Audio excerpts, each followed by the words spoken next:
والصلاة والسلام على محمد وآله وأصحابه سلاما جميلا. أما بعد، قال النبي صلى الله عليه وسلم: لكل شيء عالم وعالم الإيمان الصلاة. محترم حضرات، اس حقیر سراپا تفسیر نے آپ کے سامنے ایک مختصر سے حدیث پڑھی ہے جس کا ترجمہ یہ ہے: سرکار کا عالم جناب محمد رسول اللہ صلی اللہ علیہ وسلم نے ارشاد فرمایا کہ ہر چیز کا ایک نشان ہوتا ہے اور ایمان کا نشان نماز ہے. حضرات، دنیا میں بھانتی بھانتی کے لوگ اور قسم قسم کی پارٹیاں ہیں. کوئی عربی ہے تو کوئی ایرانی، کوئی فرانسیسی ہے تو کوئی جاپانی، کوئی چینی ہے تو کوئی ہندوستانی، کوئی افغانی ہے تو کوئی پاکستانی.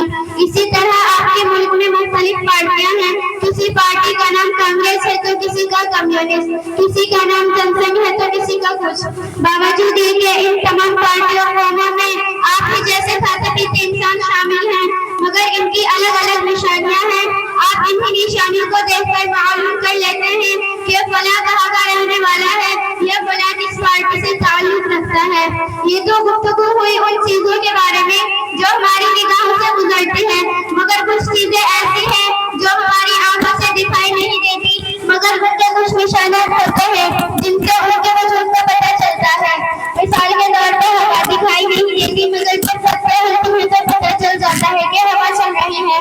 اسی طرح کفر، نفاق، فسق، ایمان جیسے چیزیں ہماری ظاہری آنکھوں سے نظر نہیں آتی، مگر کچھ علامتیں ہیں جن سے ہم پہچان جاتے ہیں کہ کون مخلص ہے اور کون منافق، کون مومن ہے اور کون فاسق. اس حدیث میں ایماندار کے نشان بتائی گئی ہے کہ وہ نماز پڑھتا اور روزہ ہے چند مخصوص دن کے لیے، حج زکات ہے صرف دولت مندوں کے لیے.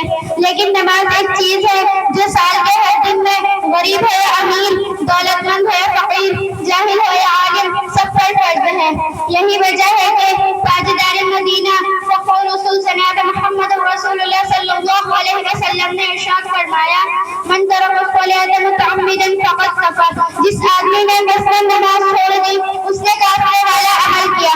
یعنی نماز چھوڑنا مسلمانوں کا کام نہیں، مرد مسلم سب کو چھوڑ سکتا ہے، مگر نماز چھوڑنا اس کے لیے گوارا نہیں ہونا چاہیے.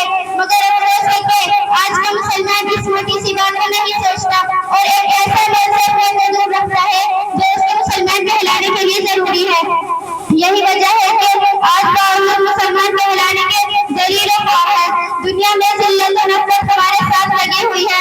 اگر یہی حال رہا تو ہم آخرت میں بھی کامیابی کا منہ نہیں دیکھ سکتے. اللہ سے دعا ہے کہ اللہ ہم سب کو عبادت اور عمل میں توفیق عطا فرمائے. آ گیا عین لڑائی میں اگر وقت پہ نماز، آ گیا عین لڑائی میں اگر وقت پہ نماز، اللہ کے زمین بہت سی قوموں پہ جائے.